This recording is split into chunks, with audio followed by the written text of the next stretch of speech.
When someone has not been close to either parent very early on, he is deficient in oxytocin. That deficiency prohibits him from getting close to others.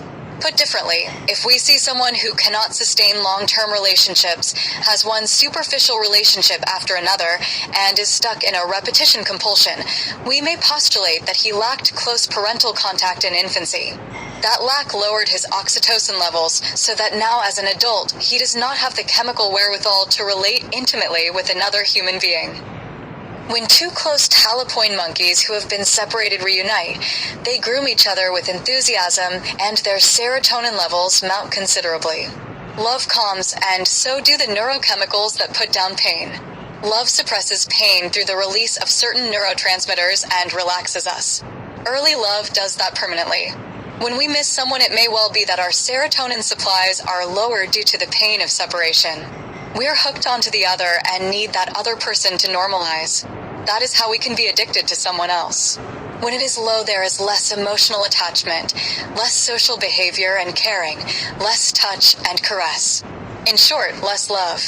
When it is high, there is relaxation, rest, growth, repair and healing, loving behavior and feeling attachment. It is found only in mammals. Oxytocin, like hugs, calms. Oxytocin accelerates birth. A synthetic oxytocin, pitocin, is given to mothers who need stimulation for contractions at birth. What we shall learn later is that it has uses far beyond birth. It may well be that we can inject love, or at least inject something that encourages it, that helps us attach to others and bond with partners, something that allows us to feel close to someone else, to feel and empathize with their feelings and pain. Scientists recently took mice that were loners and injected a gene of vasopressin into them. This was taken from the prairie vole, known to be gregarious and faithful to its mate. Result: the mice became more social, more caring about female partners, and spent more time with them. There is enough evidence now to show that the newborn's heart rate, body temperature, and respiration rate are governed by the mother.